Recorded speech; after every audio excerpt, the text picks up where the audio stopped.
Il est 10h moins le quart, on va évoquer maintenant un autre sujet très sensible, le refus d'obtempérer. Alors, il y a eu beaucoup de drames ces dernières semaines et ces derniers mois. Il y a surtout une loi, on le sait, qui a changé en 2017. Alors, c'est intéressant de voir avec vous, Guillaume Fard, bonjour, que on a des chiffres. Oui. Assez précis sur ce qui s'est passé par exemple en 2022. Donc on peut essayer déjà de voir ça monte, ça baisse. Est-ce que il y a une tendance qui se dessine parce que vous le savez cette doctrine nouvelle est régulièrement critiquée. Oui, en fait, la loi du 28 février 2017, puisque c'est celle-là à laquelle vous faites allusion, qui change le cadre d'usage des armes. En fait, il n'y a pas que la légitime défense. Maintenant, il y a des critères qui sont définis dans le Code de la sécurité intérieure. A été beaucoup critiqué, notamment politiquement, et notamment à gauche, voire très à gauche. Et on demande l'abrogation, ni plus ni moins, de cette loi du côté de l'extrême gauche. Ce qu'on reproche à cette loi, c'est qu'elle aurait provoqué une inflation des tirs. C'est ça. Et donc, l'inspection générale de la police nationale a publié ces chiffres. Il y a le rapport annuel 2022 qui paraît en 2023, on l'a. Et donc, l'inspection générale de la police nationale nous dit combien de fois par an les fonctionnaires de police tirent sur des véhicules en mouvement, et ce, depuis une dizaine d'années. Et ce que l'on observe, c'est qu'effectivement, en 2017, il y a eu un pic, c'était 205 tirs sur des véhicules en mouvement, mais qu'à partir de 2017, ça baisse. Et ça baisse au point de retrouver le niveau qui était celui de 2016. On est maintenant à 140 tirs sur des véhicules en mouvement. Donc il y a moins de tirs sur des véhicules en mouvement, mais en 2022, il y a eu plus de victimes. Et en fait, c'est ça qui est assez mystérieux. 13 morts l'année 2022. Ouais, alors comment est-ce qu'on peut l'expliquer?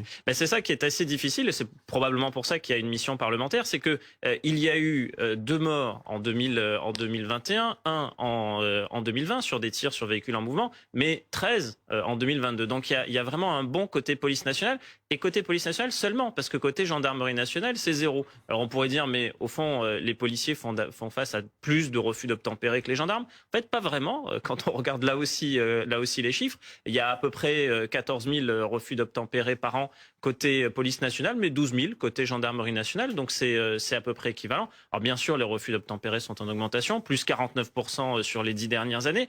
Mais ce pic de 13 morts en 2022 est difficile à expliquer, et c'est la raison pour laquelle il y a cette mission d'information parlementaire. On verra si eux trouvent la réponse. Mais en tout cas, c'est vrai que par rapport aux années précédentes, l'année 2022 est clairement une rupture statistique. Denis Jacob est en direct avec nous, secrétaire général du syndicat Alternative Police Nationale. Bonjour. Merci de nous rejoindre. Bonjour, tout ça.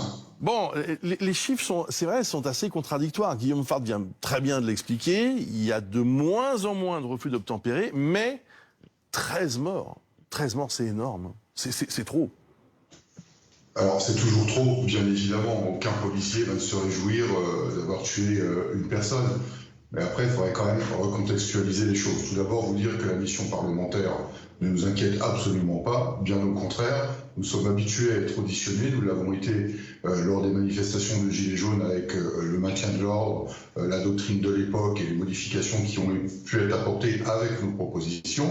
Donc aucune inquiétude, une très grande sérénité dans le cadre de cette mission parlementaire, tout simplement parce que nous, on va rapporter la réalité du terrain et l'expérience des policiers face à cette problématique de refus d'obtempérer. J'entendais ce que disait Guillaume Fard à l'instant. Oui, c'est un peu équivalent entre gendarmes et police, à la seule différence que une grande majorité, très certainement chez les gendarmes, le refus d'obtempérer concerne principalement des personnes qui ne s'arrêtent pas à l'occasion d'un contrôle routier. Dans la police nationale, c'est plus une affaire de lutte contre la délinquance et la criminalité. Je rappelle quand même que 85% de la délinquance et de la criminalité est en zone police et pas en zone gendarmerie. Donc il faut aussi remettre tout ça dans son contexte.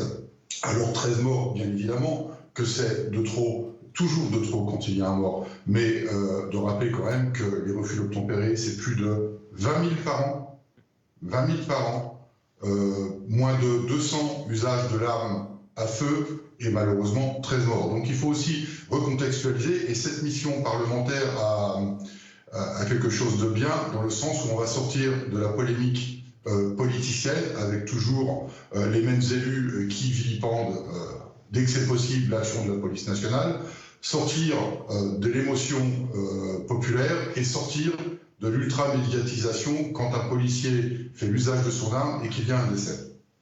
Bon. Vous savez aussi ce que ça va occasionner comme critique. Hein, malheureusement, ça va donner, j'allais dire, du grain à moudre à ceux qui disent il faut changer cette façon de faire.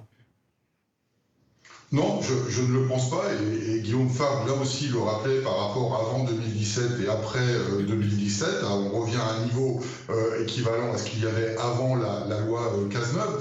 Donc moi, très honnêtement, hein, sur le sujet, il n'y a pas de tabou déjà, et puis je suis absolument pas inquiet. On sait qu'il remettra en cause de toute façon, quels que soient les arguments que nous avancerons, que ce soit sur le terrain politique avec la mission parlementaire à l'Assemblée nationale, ou que ce soit sur le terrain médiatique, on aura toujours les mêmes qui contesteront l'action même de la police nationale. Je voudrais quand même rappeler, je le fais à chaque fois que je le peux, qu'il y a entre 4 et 5 millions d'interventions de police par an, et que l'intervention de police, elle se fait dans un délai inférieur à 8 minutes. Donc je vous laisse calculer, hein, entre 3 et 5 millions d'interventions. Donc loin de moi la volonté de minimiser des drames, mais il faut quand même recontextualiser sur le nombre d'interventions de police qui est faite par an, et à la marge, malheureusement, les drames qui peuvent se produire. Merci beaucoup Denis Jacob, merci aussi à Guillaume Fabre. On se retrouve dans un instant pour la suite du live.